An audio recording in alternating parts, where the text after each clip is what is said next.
네, 반갑습니다. 자, 여기 눈이 많이 왔네요. 생각보다. 저 위에서 내려오는데 열차가 눈이 많이 묻어 있어서 달리는 열차에 남쪽 지방에 눈이 많이 왔나 싶었거든요. 지금 서울서 내려오는 거예요.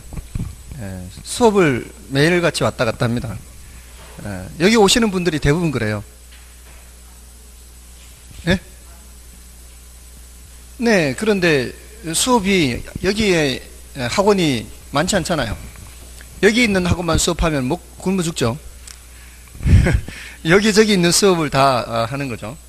근데 여기 오시는 분들이 아마 대부분 다 그럴 겁니다. 처음 뵙는 것 같습니다. 처음 시작하시는 건가요? 아무튼 제가 처음 시작할 때는 지난주의 내용을 복습을 좀 하거든요. 지난주 복습을 하니까 저런 내용들을 했었구나라는 정도로만 좀 받아주시기 바랍니다. 어차피 지금 처음 하시는 분들이 많기 때문에 한 번 들어서는 안 되는 거고요. 사실 이제 반복해서 여러 번 들어야 어느 정도 알 수 있습니다. 그걸 감안해서 앞으로 이제 계속 반복을 한다 이렇게 생각하십시오. 많은 분들이 섣불리 겁먹고 중간에 그냥 일찍 그만둬 버립니다. 그러면 이제 할 수가 없는 거죠. 뭔가를 끝까지 한번 해보고 난 후에 판단을 해야 되는데 섣불리 이제 판단을 하는 거죠. 아무튼 지난주에 있는 이제 내용들을 좀 복습을 할 텐데 첫 번째 주에 뭐 했죠? 첫 번째 주에 총론을 했죠. 총론에서는 부동산 개념, 부동산이 뭐냐 해서 법적인 측면과 경제적인 측면, 기술적인 측면에서 부동산이라는 것을 정의 내릴 수가 있고요. 법적인 측면이 내용이 제일 많았죠. 협의의 부동산, 광의의 부동산 이렇게 나누어지고, 협의의 부동산은 다시 토지 및 그 정착물 이렇게 하고요. 광의의 부동산은 그 정착물까지 하고 준부동산에 대해서 더 해야 된다 그랬죠. 얘네들은 단어 정리만 하면 되는 거고요. 그 다음에 부동산 분류해서 여러 가지가 있었어요. 택지가 뭐냐, 부지가 뭐냐, 그 다음에 획지, 필지, 필책지, 후보지, 이행지, 나지, 건부지, 법지, 빈지, 또 맹지, 자루형, 토지, 뭐 이렇게 구별하는 여러 가지 단어들이 있었죠. 그 단어 뜻만 알면 되는 정도예요. 그러니까 틈나는 대로 내가 그 단어 구별을 못하겠다. 어떤 단어를 질문했는데 또는 나왔는데 이게 뭔 뜻인지 모르겠다 하면은 그 단어들을 좀 정리를 해 두시고요. 그 다음에 부동산 특성과 부동산 속성은 시간 너무 들이지 마시라 그랬죠. 나중에도 늦지 않다 그랬어요. 그래서 1편 1주차에서는 총론에서는 이렇게 되고요. 그 다음에 2주차에서 강론을 들어갔죠. 강론에서 제1장 경제론을 했죠. 경제론에서는 수요 공급과 경기 변동 이렇게 있었어요. 중요한 건 뭐라 그랬어요? 수요 공급이었죠. 수요 공급에서는 수요 공급의 개념 해서 여기서는 뭘 구별해야 돼요? 유량, 저량 구별하는 게 있었죠. 우리는 이제 수요의 크기를 측정을 할 때 일정 기간을 전제로 측정해요. 일정 시점을 전제로 측정해요. 일정 기간을 전제로 측정한다. 그리고 사전적 개념이다. 그 다음에 유효 수요라 그랬죠. 시장에 오려면, 물건을 사러 오려면 돈을 들고 와야 된다 그랬죠. 빈손으로 오면 안 된다 그랬어요. 그래서 구매 의사와 지불 능력이 모두 있는 수요가 유효 수요입니다. 그렇게 유효 수요에 대응하는 것이 잠재 수요고요. 이렇게 측정한다 그랬죠. 다음에 수요량 변화, 수요 변화 이런 개념 중요하다 그랬죠. 그 재화의 가격이 변해서 수요하고자 하는 양이 변하면 수요량 변화, 그 재화의 가격 외의 요인이 변해서 수요하고자 하는 양이 변하면 수요 변화라고 표현을 하고요. 요거는 같은 수요 곡선상의 점의 이동으로 나타나고 이것은 선의 이동으로 나타난다 이렇게 했죠. 공급량 변화, 공급 변화도 마찬가지. 그 재화의 가격이 변해서 공급하고자 하는 양이 변하면 공급량 변화라고 표현하고, 같은 공급 곡선상의 점의 이동이다 라고 했고요. 얘는 선의 이동이죠. 공급 곡선 자체의 이동, 가격 외의 요인이 변하는 거죠. 다음에 균형의 결정과 이동했어요. 균형의 결정, 균형은 어디서 결정된다? 수요량과 공급량이 같은 점에서 결정이 돼요. 근데 이게 차이가 있다면 불균형이라 그랬죠. 불균형 상태에서는 가격이 올라가거나 또는 내려가거나 합니다. 초과 수요일 때는 가격이 올라가고요. 초과 공급일 때는 가격이 내려가서 균형으로 가는 거죠. 균형으로 갈 때는 가격이 변해서 균형으로 가기 때문에 공급량 변화나 수요량 변화가 나타나요. 그죠? 근데 결정된 균형이 이동하는 것은 그래프로 나타낼 때는 균형의 결정은 수요 곡선과 공급 곡선이 교차하는 점에서 균형이 결정이 돼요. 근데 결정된 균형이 이동한다는 얘기는 교차점이 이동한다는 얘기죠. 교차점이 이동하기 위해서는 수요 곡선이 이동하거나 공급 곡선이 이동해야 되죠. 그거는 바로 공급 변화나 수요 변화로 나타나게 되어 있습니다. 균형의 이동은 얘네들에 의해서 나타나는 거죠. 그래서 균형 가격이 올라가느냐 내려가느냐, 균형 거래량이 증가하느냐 감소하느냐, 자 이렇게 구별할 수가 있습니다. 지금 눈빛들이 굉장히 초롱초롱 맑은 상태예요. 모든 것을 다 넣을 수 있는 아주 비어있는 상태. 뭐든 집어넣어도 다 들어갈 수 있는 상태. 별로 감흥이 없는 상태. 아직은 초반이라 아직은 제가 제 입장에서는 어떻게 수업하는가 하면은 깐나내기가 있다 막 이렇게 생각을 하고 수업을 합니다. 나중 되면 이제 자연스럽게 좀 괜찮아질 겁니다. 자, 아무튼 제 생각은 이렇게 자꾸 반복하다 보면은 언젠가는 남는 게 있겠지라는 생각으로 그렇게 하고 있습니다. 그러니까 여러분들도 그렇게 참기만 하십시오. 참기만 하면 됩니다. 일주일 사이에 싹 포맷이 돼서 오더라도 또 저장하고 또 저장하고 반복해서 저장하면 돼요. 다음에 이제 탄력성이라는 거 있죠. 탄력성은 수량 변화의 크기 정도라 그랬어요. 수량이 많이 변하면 탄력성이 큰 거고 수량이 적게 변하면 탄력성이 적은 겁니다. 그래서 우리가 먹는 식품 같은 것들은 가격 변화에 대해서 수량이 그렇게 크게 변하지 않습니다. 그런 것들은 비탄력적인 재화가 되는 거고요. 사치제 같은 것들은 그는 없어도 그만 있어도 그만 뭐 그런 재화죠. 그런 것들은 수량 변화가 큰 재화, 탄력적인 재화입니다.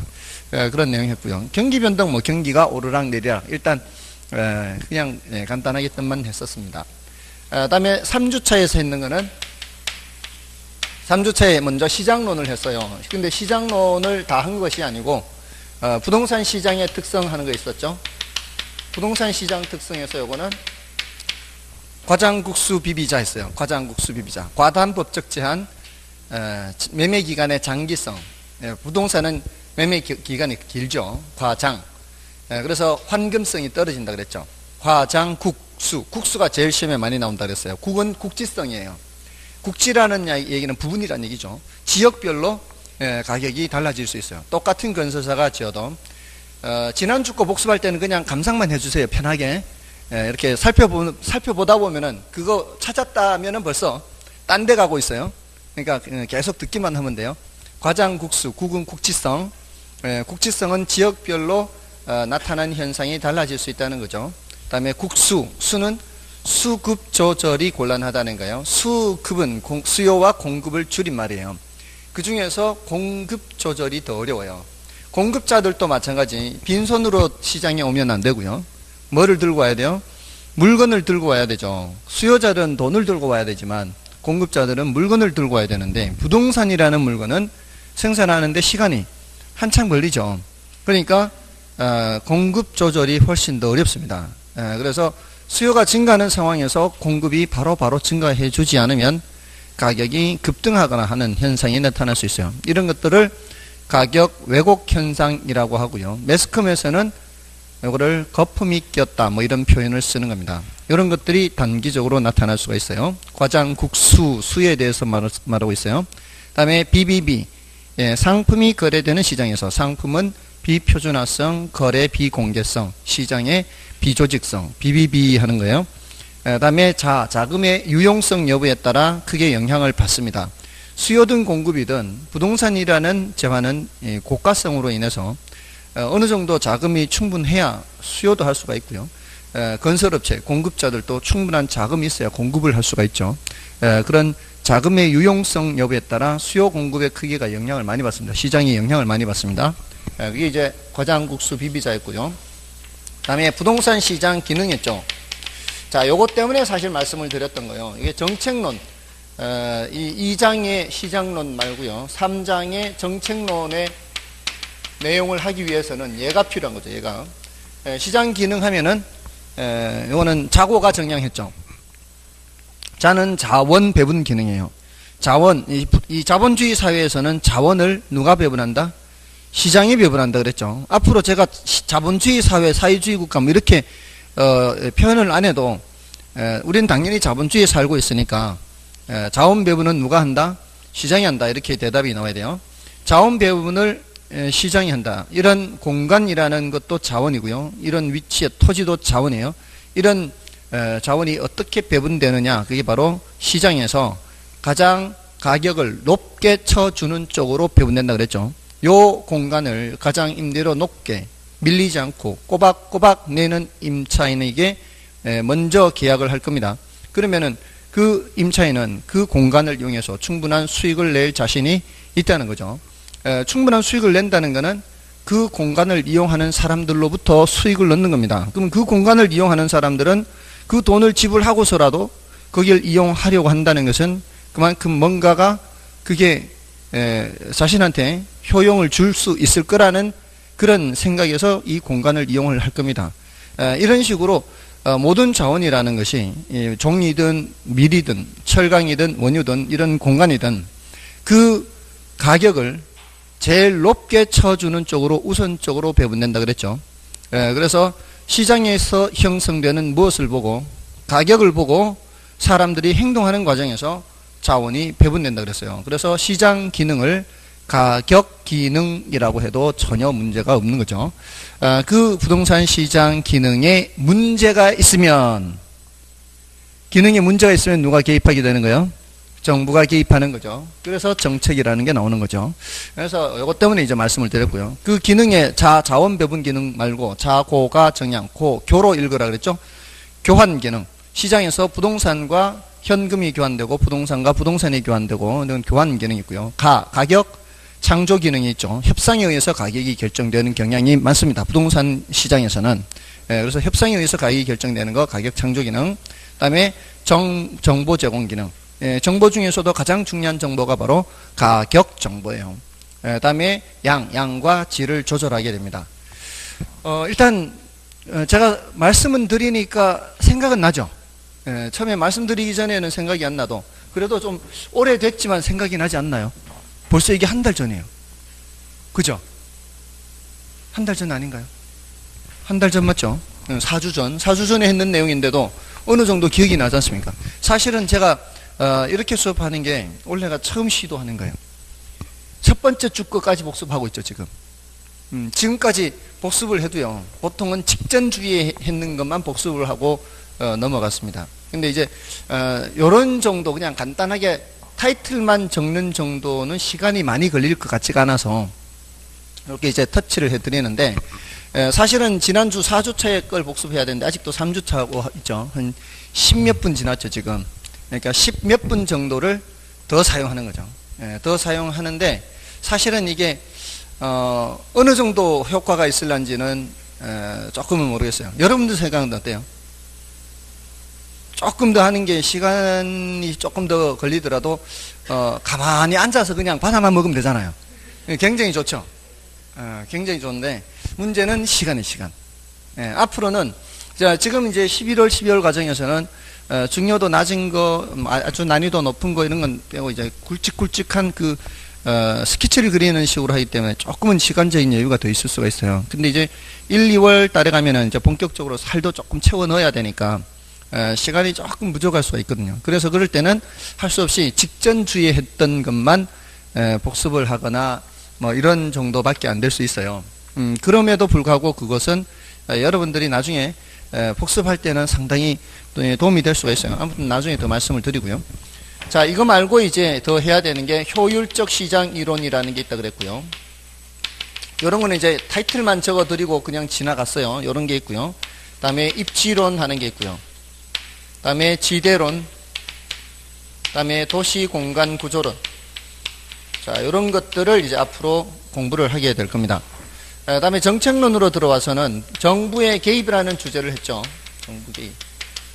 그다음에 토지 시장에 개입하면 토지 정책, 주택 시장에 개입하면 주택 정책, 그다음에 조세, 부동산 조세에 대해서 했고요.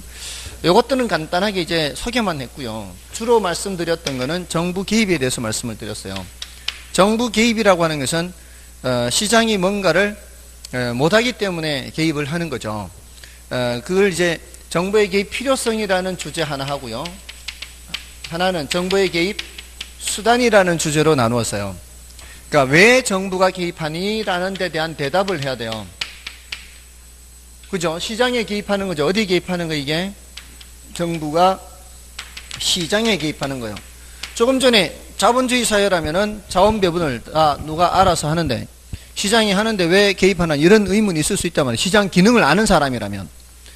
그래서 지금도요 사실은 여러 나라 정부에서 정부 그 여러 나라에서 당이 있지 않습니까? 이 진보당이 있고 보수당이 있고 막 이렇게 당이 있는데 정부가 최소한으로 개입해야 된다 이렇게 주장하는 당이 있는 반면에 그래도 적극적으로 개입해야 된다라는 주장을 하는 당이 있어요. 그 당이. 근데 그런 것들이 다 기본적으로 자본주의 사회에는 시장이 알아서 하는 구조이기 때문에 왜 정부가 자꾸 개입하냐 간섭하냐 시장이 알아서 하도록 내버려둬라 이렇게 하는 것은 정말 그 자본주의 정신에 입각한 그런 주장들을 하는 사람들이에요. 근데 그럼에도 불구하고 개입을 해야 된다라고 주장하는 것은 뭐예요? 여기 문제가 있을 때죠. 시장에 문제가 있을 땐 개입해야 되는 건 당연한 거죠. 그래서 여기 두 가지가 있었죠. 하나는 시장 실패를 수정하기 위해서 시장이 제대로 못할 때 그때는 정부가 개입해야 되죠. 또 하나는 처음서부터 시장이 할 수 없는 게 있다 그랬죠. 형평성 측면에서는 민간에서는 할 수가 없어요. 빈익빈 부익부 현상은 민간에서 할 수가 없어요. 그런 거를 사회적 목표를 달성하기 위해서 그래요. 자, 그럼 이제 어떻게 개입하느냐죠. 이거는 어떻게 개입하느냐. 이거는 직접 개입하느냐, 간접 개입하느냐, 토지 이용 규제를 하느냐 이렇게 또 구별을 했죠. 토지 이용 규제, 직접 개입, 간접 개입. 근데 이거는 별로 중요해요. 이게 중요하다 그랬죠. 직접 개입은 뭐라 그랬어요? 정부가 심판보다 말고 선수로 뛰는 거라 그랬어요. 수요자가 되어버리거나 공급자가 되어버리는 거죠. 정부가 사버리거나 정부가 생산해서 공급해버리는 거예요. 그런 게 직접 개입, 간접 개입이고요. 토지 이용 규제의 대표적인 것은 토지정책에 있는 지역지구제가 대표적이에요. 그거 말고도 뭐 이런 토지정책에는 TDR이나 토지비축제도 이런 것이 있다고 소개를 했었고요. 자, 이 중에서 제일 내용이 많은 게 뭐였어요? 정부 개입에서 제일 내용이 많은 게 시장 실패가 제일 내용이 많았어요. 이게 시험에서 제일 많이 나온 거죠. 단일 주제로는 시장 실패에 대해서 그 원인, 시장 실패 원인, 외공불비 했어요. 외부 효과, 공공재, 불안전 시장, 비대칭 정보, 이렇게 외공불비 기억나시나요? 혹시 지난주에 복습 안 했었나요? 외부 효과라는 거 들어본 적 있는 것 같아요. 외부 효과는 들어봤어요. 그게 다른 데서 들어본 게 아니고 여기서 들어봤죠. 아마 그러겠죠. 외부 효과는 다시 둘로 나누어서 정의 외부와 부의 외부 해서 정의 외부라는 것은 의도하지 않는 편익을 주면서도 대가를 받지 못하는 거고요. 부의 외부는 의도하지 않는 손해를 끼치면서도 대가를 지불하지 않는 현상이라고 했어요. 하나는 이제 양봉업자 예를 들었죠. 양봉업자가 과수원업자에 많은 큰 혜택을 줌에도 불구하고 대가를 받지 않는 것, 정의외부. 그리고 부외부는 시멘트 공장이 인근에 분진을 날려요. 그래서 건강을 해칠 수 있습니다. 근데 대가를 지불하지 않죠.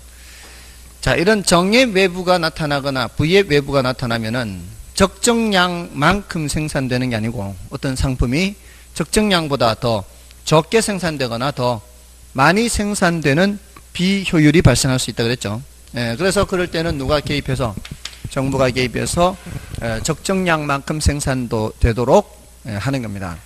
그리고 공공재는 등대를 예를 들었어요. 등대는 비배제성이라는 성질을 갖고 있다 그랬죠. 요것 때문에 무임승차 문제가 나타나서 시장에 맡겨놓으면은 충분한 양만큼 생산을 할 수가 없어요. 외공, 그다음에 불비, 불완전 시장, 비대칭 정보.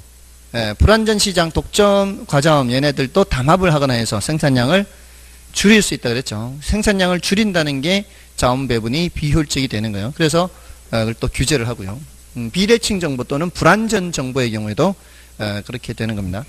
자, 아무튼 요 시장 실패에 대해서 자세히 더 해야 된다를 알고 계시면 돼요. 제가 지금 말씀드린 거를 여러분들이 다 알 거라고 제가 기대하고 있지 않아요.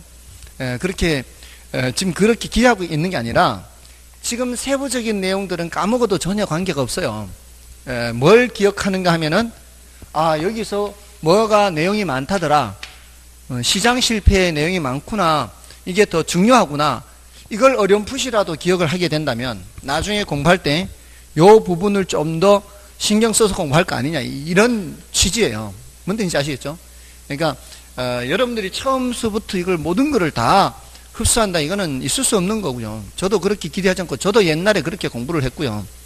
그러니까 전체적인 흐름에서 뭔가 갈래가 있는데 뭐가 더 중요하다, 덜 중요하다, 어떤 흐름들이 있구나, 이런 흐름만 파악해도 문제가 없다는 얘기예요. 정책론에 이런 큰 주제들이 있는데 여기에 대해서 많이 설명을 했다는 얘기는 그만큼 이게 더 기초가 되니까 했던 거고요. 다음에 이제 구체적으로 토지정책에서는 이런 것들 말씀을 드렸었고요.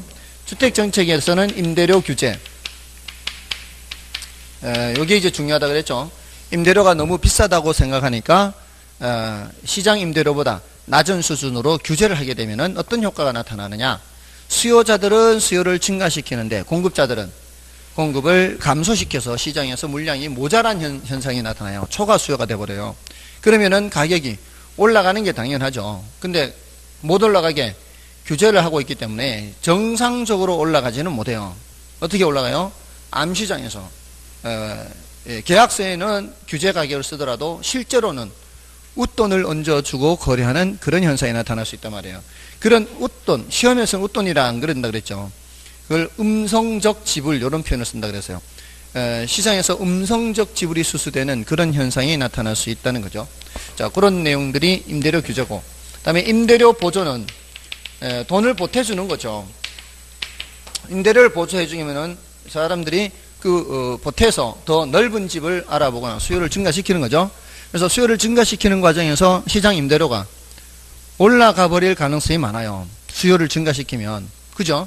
대부분의 보조는 다 그렇다고요. 제가 임대료 보조만 예를 든 게 아니고 마지막에 육아 보조도 말씀드리지 않았나요? 육아 보조, 그는 학부모들 주머니에서 예를 들어 30만 원 덜 나오게 해서 애들 이제 육아 어린이집이나 이렇게 맡기려고 하는 거였지만, 원래 의도는 그거죠. 30만 원을 다 대주면, 보태주면은, 그러면 학부모 주머니에서 30만 원이 절감이 돼야 되는데, 근데 그게 아니라 원비가 어떻게 돼요? 원비가 어떤 형태로든 올라가기 시작합니다. 이런저런 명목을 넣어요. 이런저런 명목을 넣어서 실제 부담이 더 올라가게 만듭니다.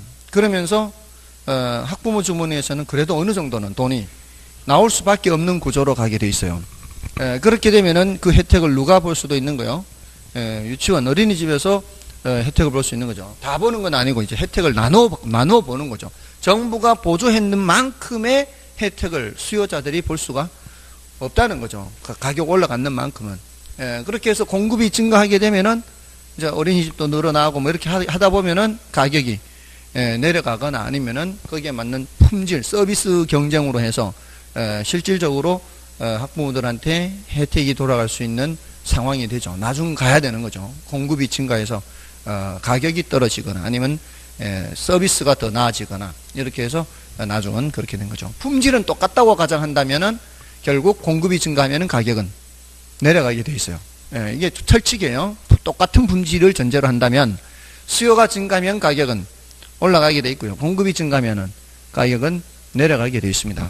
그게 이제 임대료 보조든 무슨 보조든, 보조라는 보조는 다 성격이 똑같고요. 여기서는 이제 조세 귀착과 조세 전가했죠. 조세 전가와 조세 귀착이죠. 납세 의무자에게 부과된 조세가 상대방에게 떠넘겨지는 것을 전가라 하고요. 최종적으로 누구의 부담이 얼마가 되느냐, 이게 조세 귀착이다. 그래서 임차인에게 얼마만큼 떠넘길 수 있느냐 없느냐 이런 것들은 임차인의 선택의 여지가 얼마나 많으냐 그렇지 않느냐에 따라 달라진다고 했어요. 주변에 빈집들이 널려있는 상황에서는 임대료를 올려버리면 그러면은 딴 데로 가버릴 가능성이 많죠. 임차인들이 주변에 빈집들이 널려있다면 만약에 세금이 부과됐으니까 임차인들한테 월세로 올려버리면 그러면은 그 임차인들은 다른 집으로 가버립니다. 그럼 내 집이 빈집이 되겠죠. 내 집이 빈집이 안 되게 하려면은 올라가는 세금을 임차인들한테 증가시킬 수가 없죠. 그런 경우에는 내가 증가를 못 시킵니다. 집주인이. 이런 경우에는 임차인 선택의 여지가 많은 경우죠. 임차인이 빈집들이 있어서 선택의 여지가 많을 때는 임차인들이 세금을 부담하지 않게 될 가능성이 많다는 거죠. 근데 임차인들이 주변에 갈 데가 없다면은 거기 밖에 있을 데가 없다면은 집주인이 월세를 올리더라도 고스란히 부담할 수밖에 없겠죠. 그럴 때는 다 부담할 수도 있습니다. 그게 이제 얼마만큼 많이 부담하느냐 적게 부담하느냐의 문제가 조세 귀책의 문제예요. 선택의 여지가 많으면 많을수록 적게 부담하는 거고요. 선택의 여지가 줄어들면 줄어들수록 더 많이 부담하게 된다는 거죠. 이것을 탄력성으로 설명을 드렸어요. 선택의 여지가 많다는 것은 수량 변화를 크게 할 수 있다는 얘기예요. 이거 아니고 또 다른 게 있다는 얘기예요. 수량을 크게 변화시킬 수 있다. 이거는 탄력성이 큰 거예요. 탄력성이 클 때는 적게 부담하고요. 탄력성이 적을 때는 많이 부담하고요. 자, 이런 내용들이 조세기책에서 했어요. 자, 이게 3주차까지 했던 내용이에요. 그 다음에 이제 4주차에 지난주죠. 지난주에 이제 투자론을 했어요. 투자론의 맨 뒤에 투자분수 기법 빼고는 다 있죠. 투자론에서는 일단 지렛대 효과 있죠. 앞부분에 지렛대 효과. 지렛대 효과는 타인 자본을 이용하는 효과라고 했죠. 타인 자본을 이용해서 자기 자본 수익을 올리는 효과를 말하는 겁니다. 기억나시나요? 타인 자본의 싼 이자를 이용해야 되겠죠. 싼 이자를 이용해서 내 돈하고 합쳐서 높은 수익을 내면 내 돈도 높은 수익 내고 남의 돈도 높은 수익을 냈단 말이에요. 근데 내 돈이 낸 높은 수익은 다 내가 갖고 일단 남의 돈이 번 높은 수익은 다 내가 갖는 게 아니고 이자만큼은 주고 남는 차익만큼만 나한테 얹어지죠. 그러면 내 돈이 번 수익에다가 그게 더 얹어지면은 실제로 이 계산상 내가 번 돈은 할 때는 내가 번 돈에다가 그게 더 얹어지기 때문에 더 높은 수익이 나오게 되는 거예요. 그죠? 이게 이제 지렛대 효과였죠.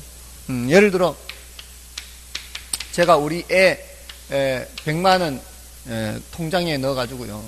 주식 통장에 넣어서 야 아빠가 주식 해가지고 돈 벌어줄 테니까 여기 넣자 해서 넣었는데 80만 원 됐어요.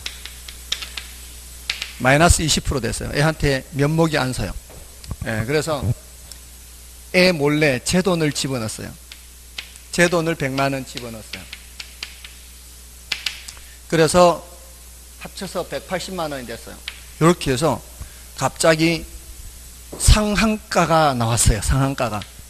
요거 30만 원. 30%. 상한가 30%요. 요거 30% 하면 얼마예요? 요거 24만 원. 요거 30%. 30만 원. 이렇게 되죠.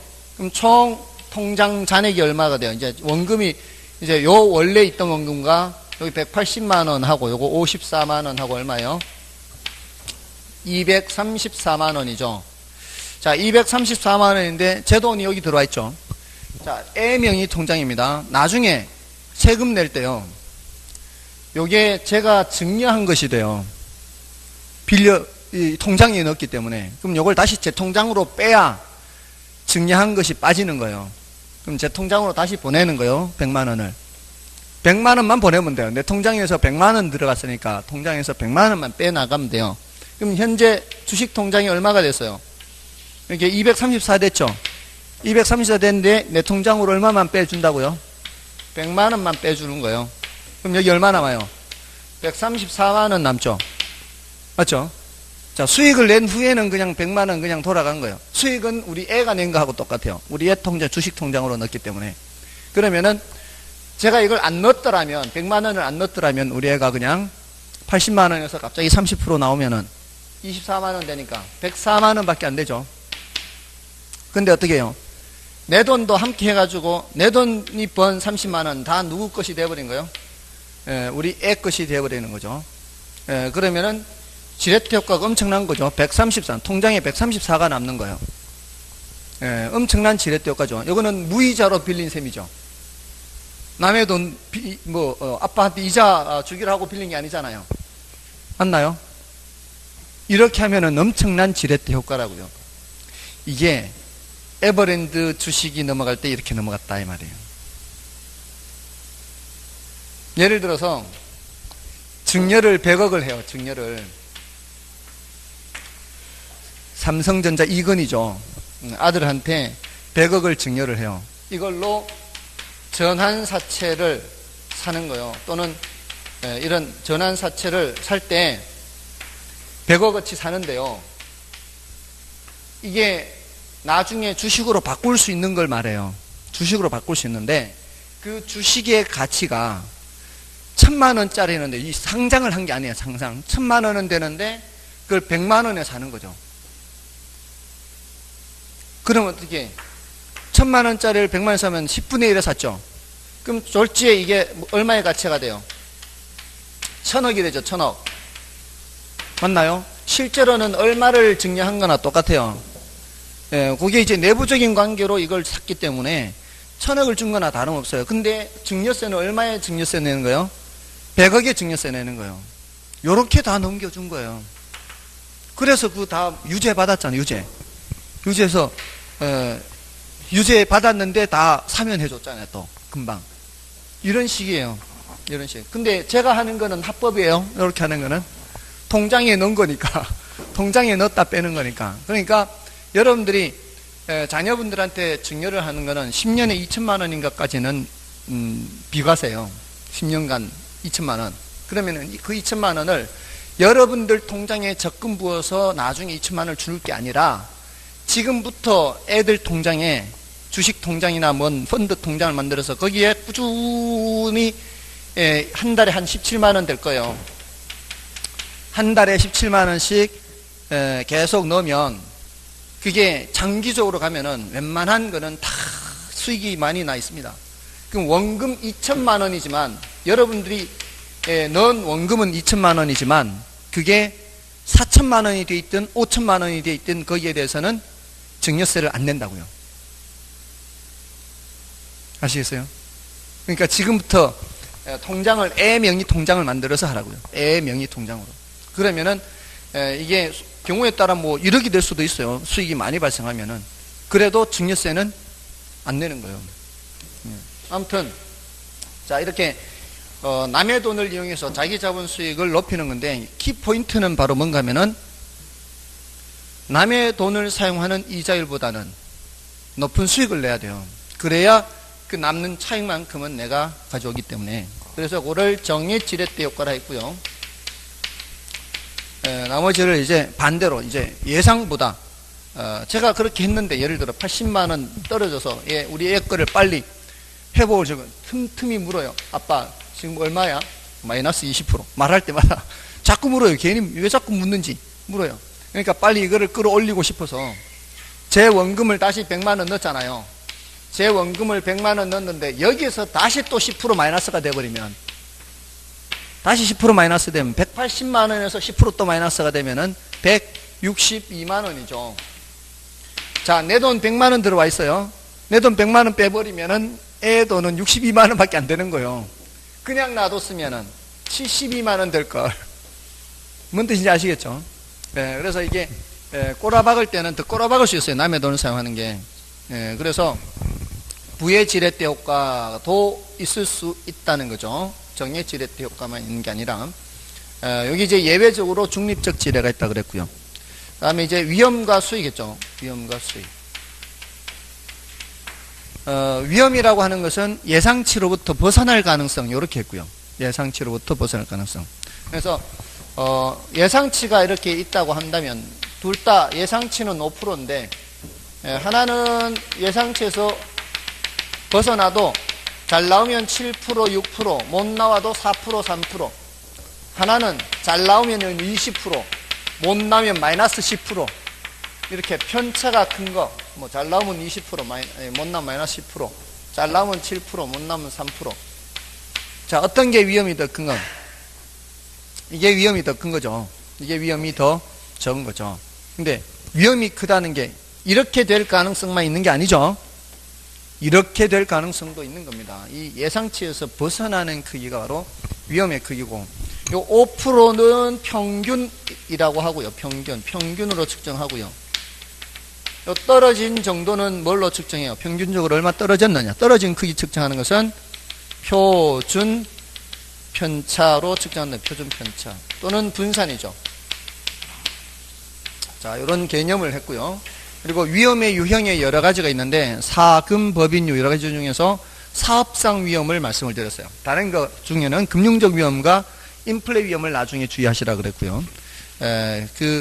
사업상 위험이나 인플레 위험, 금융적 위험 세 가지를 그나마 조금 더 주의를 하시면 되는데, 사업상 위험은 어떤 사업이든지 사업하다 보면은 위험이 있을 수 있다 그랬죠. 사업하다 보면 제일 걱정되는 게 뭐라 그랬어요? 무슨 사업을 오픈한다 그러면 제일 걱정되는 게 장사 안 되는 거라 그랬죠. 장사 안 되는 게 이유가 뭐 때문에? 수요가 너무 적은데, 그 수요가 적은 이유가 수요 자체가 적을 수 있어요. 근데 공급자들이 너무 많으면 그 가게 하나당 수요자들은 적을 수 있죠. 그래서 지금 주변에 보면은 대체로 장사 안 되는 이유는 분명히 둘 중에 하나예요.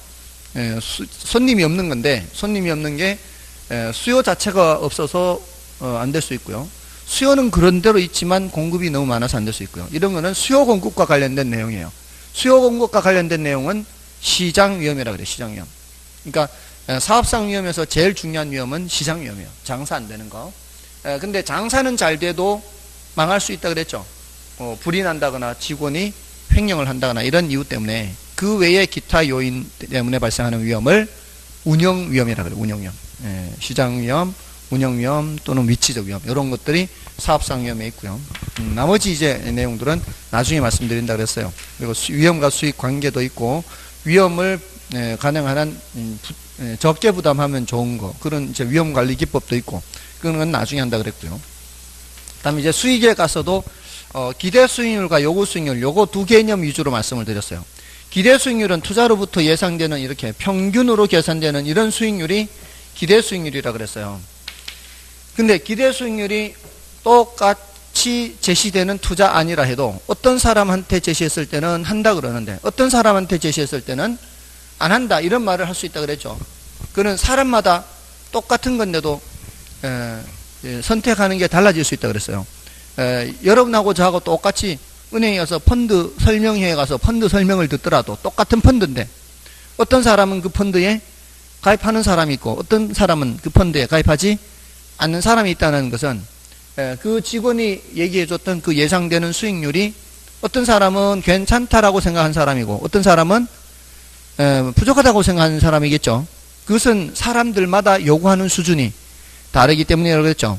그러니까 그 투자 안으로부터 예상되는 수익률은 똑같이 예상되더라도 사람마다 주관적으로 생각하는 그 요구 수익률이 다르기 때문에, 그래서 요구 수익률이라는 것은 주관적 수익률이고 기대 수익률이라는 것은 예상 수익률, 객관적 수익률이고, 그래서 뭐가 더 커야 투자하는 거예요? 요구 수익률이 더 커야 채택? 요구 수준보다 밑으로 떨어지는 것 채택? 요구 수익률보다 예상 수익률이 더 요구 수준보다 높아야죠. 이렇게 생각하세요. 자녀분이 혹시 있나요? 있어요. 그럼 앞으로 얘가 어느 정도는 했으면 좋겠다라고 하는 수준 있죠. 그게 요구 수준이에요. 그거보다는 더 높아야겠죠. 그게 기대 수익률이기 때문에 잘 될 나무는 떡잎부터 알아본다 이런 말 있죠. 그러니까 떡잎이 괜찮아 보여요. 그러면 각종 지원도 해주고 무슨 개인 레슨도 시키고 무슨 과외도 시키고 이게 뭐예요? 요구 수준보다 넘을 것 같으니까 내가 생각하는 수준보다 높을 거니까 계속 키워주는 거고, 안 그런 애는 어떻게 해요? 야, 알아서 해라. 내 요구 수준을 충족시키지 못하면 알아서 네가 알아서. 실제로 주변에 보면 그런 사람들이 있어요. 첫째하고 둘째하고, 첫째는 별로 공부하고 관계없어. 그럼 네 알아서 해. 둘째는 잘하는 거 뭐 이러면 적극 지원. 이렇게 됐나요? 예상 수익률이 앞으로 잘 될 것 같아 보이는 요것이 나의 뭐보다 높아야, 요구 수준보다 높아야 채택을 한다고요. 아시겠죠? 안 그러면 버려야 되죠. 어떻게 됐나요? 자, 그거 했어요. 이제 수익에서 기대 수익률이 요구 수익률보다 커야, 예상 수익률 요구 수익률보다 커야 채택을 한다. 이런 내용 했고요. 그 다음에 포트폴리오 이론 했죠. 포트폴리오라고 하는 것은 분산 투자죠. 분산 투자를 통해서 얻으려는 효과는 위험을 줄이는 거예요. 위험 줄이. 위험을 줄이기 위해서 분산 투자를 하는데, 애석하게도 모든 위험을 줄일 수 없다 그랬죠. 줄일 수 있는 위험이 있고 줄일 수 없는 위험이 있다 그랬어요. 줄일 수 없는 위험은 어떤 위험이라고 그랬죠? 체계적 위험이라고 했어요. 체계적 위험. 체계적 위험은 모든 투자 안에 공통으로 나타나는 위험이에요. 예를 들어서 세계 금융위기가 터졌다. 우리나라 입장에서는 우리나라 내에 있는 모든 주식은 다 영향받는다고 봐야죠. 그런 것들은 무슨 위험? 체계적 위험이라고 표현을 한다고요. 근데 구제역이라든가 조류독감이라든가 이런 내용들은 특정 투자 안에만 영향 미치죠. 이런 것들은 무슨 위험? 비체계적 위험. 이렇게 한다고요. 그래서 위험을 줄이더라도 어떤 위험을 줄인다? 비체계적 위험을 줄인다. 비체계적 위험을 가능한 한 많이 줄여야 좋은데, 많이 줄이는 방법은 구성자산수를 다양하게 하는 방법이 있어요. 하나 몰빵 투자하는 게 아니라 둘로 나누어 갖거나, 둘도 부족하면 셋으로 3등분해서 나누어 갖거나, 이렇게 다양하게 분산 투자하면은 비체계적 위험을 더 많이 줄일 수가 있고요. 설령 둘로만 구성한다라고 하더라도 그 둘의 수익률 변동 방향이 서로 반대가 되면 효과가 높아요. 왜냐하면 하나가 혹시라도 떨어지더라도 다른 하나가 올라가서 벌충을 해줄 수가 있으니까. 수익률 변동 방향이 반대가 돼야 되죠. 맞나요? 그래서 나중에 요와 관련된 것은 또 더 말씀을 드릴 거예요. 이 수익률이 같은 방향이냐 반대 방향이냐. 자, 이게 포트폴리오고요. 다음에 화폐 시간 가치였어요. 화폐 시간 가치.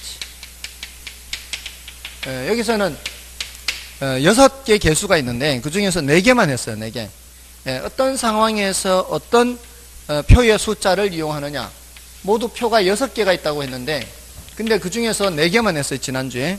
지금 현재 어떤 금액을 알고 있을 때 미래 가치로 바꾸는 것을 할증한다라고 하고요. 미래 어떤 금액이 있을 때 현재 금액으로 바꾸는 것을 할인한다라고 하는데, 이때 어떤 금액 한 번 일시불의 금액이 미래 일정 시점에 얼마가 되는지를 알기 위해서는 그 기간과 연 이자율이 몇 %인지를 찾아서, 표가 있다 그랬죠. 그 표에서 몇 년 몇 %를 찾으면은 여기에 숫자를 구할 수가 있어요. 그때 여기 곱하는 숫자의 이름이 뭔지를 알아야 된다고요. 그 표의 이름. 그 표의 이름은 여기는 일시불 미래 가치를 구하려고 하죠. 그래서 미래 가치 계수표, 줄여서 내가라 그래. 내가. 미래 가치를 줄여서. 미래 가치를 줄여서 내가. 내가 계수표에서 찾고요. 미래 일정 시점의 금액이 현재 얼마하고 똑같으냐. 이걸 계산할 때에는 뭐를 곱한다? 한 번이죠. 한 번. 한 번에 일시불이죠. 일시불. 일시불에 현가 계수표에서 찾아요. 현가가 현재 가치를 줄인 말이에요. 그래서 다 표가 있다 그랬죠. 이렇게 이런 표가 있다 그랬어요.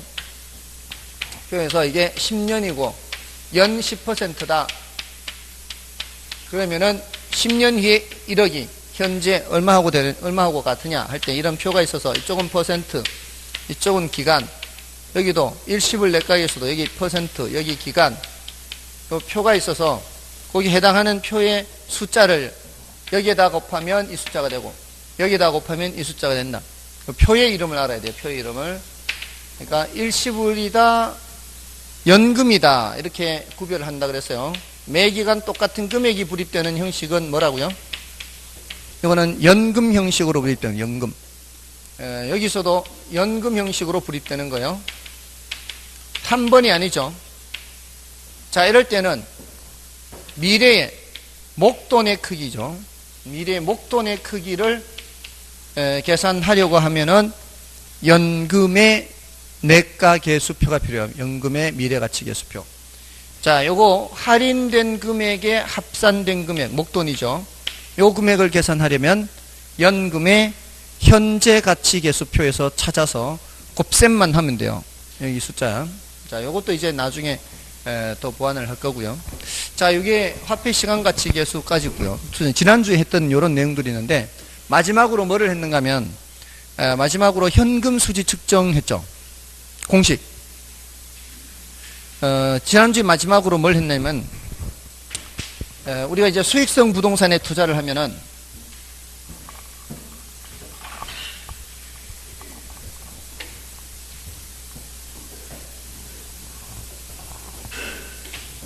제가 이제 원룸주택 한 칸당 한 칸당 500만 원씩 받을 수 있는 원룸 20개가 있는 그런 수익성 부동산이 있다 이렇게 했어요. 수익성 부동산.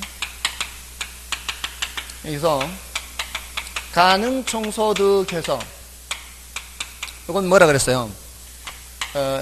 이게 500만 원씩 받을 수가 있고 모두 몇 칸? 20칸이라 그랬죠. 가능총소득은 100% 임대됐을 때 들어올 수 있는 돈이라 그랬죠. 그게 1억이라면 이 돈이 내 주머니에 그대로 들어온다는 보장이 없다 그랬죠.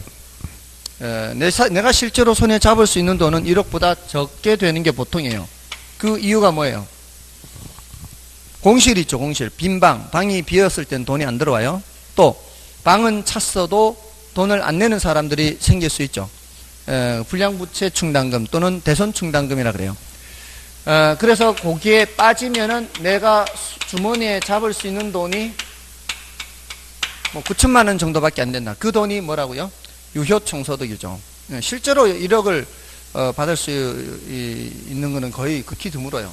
그러니까 여러분들이 아무래도 나중에라도 이런 부동산이 매물로 나왔는데 이런 식으로 계산을 해 준다면 여러분들 머릿속에 이거 생각하면은 어떻게 될 가능성이 많아요?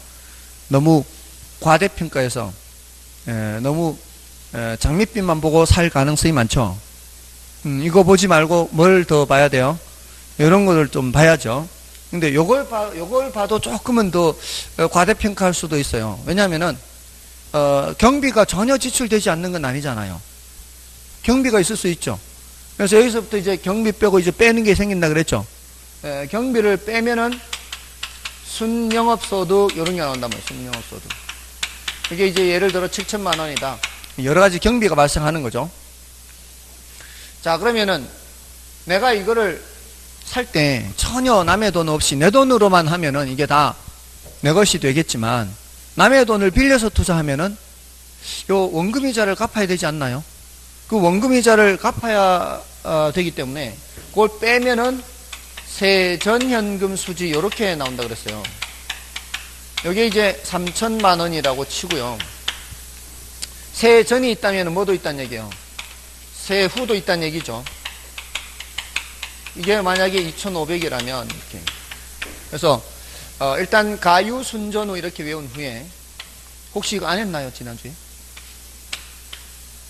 가유순전후 해서 그다음에 가능총소득, 유는 유효총소득, 수는 순영업소득, 저는 세전현금수지, 후 세후현금수지, 가유순전후 해서 일단 내 주머니에 들어온 돈에서부터 세 단계로 뺀다 그랬죠. 일단 내가 손에 잡은 돈 9천에서 경비 빼고 빚 갚고 세금 내고 이렇게 영업경비, 그